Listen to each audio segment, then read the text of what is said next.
Hello guys, welcome back to my channel. তোমরা দেখছো Rina's blog. আজকের হচ্ছে বড় কাচারির তোড়জোড়। হ্যাঁ, আমার একটা কাকার ছেলের বড় কাচারি। আর এখানে দেখতে পাচ্ছ আমি ডালার ফলগুলো রেডি করতে সকাল সকাল বসে পড়েছি। তাই জন্য দেখো একটা একটা করে ফল কেটে গুছিয়ে নিতে হবে। অনেকগুলো ডালা হবে আমাদের এখানে, সমস্ত ঠাকুর মানে যেখানে ঠাকুরের থানগুলো আছে ওখানে গিয়ে গিয়ে পুজো দিতে হবে। তো তারপরে সবাই মিলে পুজোও দিতে যাবো। আর এই যে দেখো এখানে ঘুগনি হয়ে গেছে, এক হাঁড়ি অলরেডি ঘুগনি কমপ্লিট হয়ে গেছে, আবার ঘুগনি হচ্ছে।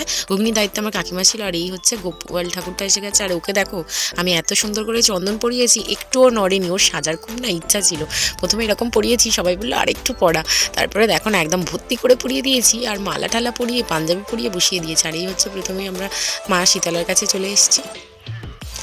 আর চারিদিকে বাজনা বাজছে, দুই বাচ্চা একসাথে হচ্ছে আজকে বড় মানে পুজো। বড় কাছারি যাবার আগে যে পুজোটা হয়ে থাকে, তো একসঙ্গে দুজনের হচ্ছে। ওদিকে যে ছিল ও একটা মানে মেয়ে সন্তান ছিল, আর আমাদের হচ্ছে পুত্র সন্তান। একসঙ্গে মেয়ে আর ছেলে দুজনেরই হচ্ছে। এই যে দেখো বেবিটা কি সুন্দর। আর এই যে দেখো পাঞ্জাবিটা সৃজনপুরের থেকে অনেকটা বেশি বড় হয়ে গেছে। ও তোমাদের তো বলাই হয়নি, ওর নাম হচ্ছে সৃজন। আর এই যে দেখো তা বসিয়ে থাকবে না, কোলে না, নিচেই যাচ্ছে নিচেই যাচ্ছে। আর এত যে ভারী মালা পরানো হয়েছে তাতেও তার কোনো সমস্যা নেই। আর এই যে এটা আমাদের পঞ্চানন্দ ঠাকুর, প্রথমে মা শীতলা, তারপর বাবা বুড়োশি, বাড়ি পঞ্চানন্দ। এই হচ্ছে এবার ভোলাবিবিতলা। আর আমাদের ধর্মরাজের কাছেও দেখানো হয়েছে। এবার আমরা সবাই মেট্রোতে একে একে উঠে পড়েছি। আর ছেলে দিদার নাচ কি দেখেছো? আর এই যে নাচতে নাচতে বাবা বড় কাছের কাছে চলেও এসেছে। আর এখানে আমাদের এইটা নেওয়া হয়েছিল রেস্ট রুমটা। আর এখান থেকেই ডালা ফালা নেব, পুচকুটা নেড়ুও হবে। আর আমি ডালা নিয়ে ততক্ষণে পুজো দিতে চলে গিয়েছিলাম, যতক্ষণ ও নেড়ু হচ্ছে।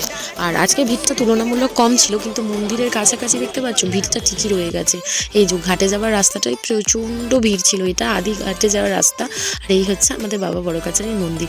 তো পুজো দিয়ে এসে আমি ঘুগনি মুড়ি পাঁপড় খেয়ে নিলাম। আর পুচকু দেখো ঘুরে টুরে এসে আমার বলে স্নান্তভাবে ঘুমিয়ে পড়েছে, কারণ এবার তো সবাই খাওয়া দাওয়া করবে, ওর মারাও খেতে ব্যস্ত। আর এই যে আজকের ভিডিওটা এতটুকুই। ভালো লাগলো প্লিজ লাইক করে দিও, ভিডিওটা ভালো লাগলে টাটা।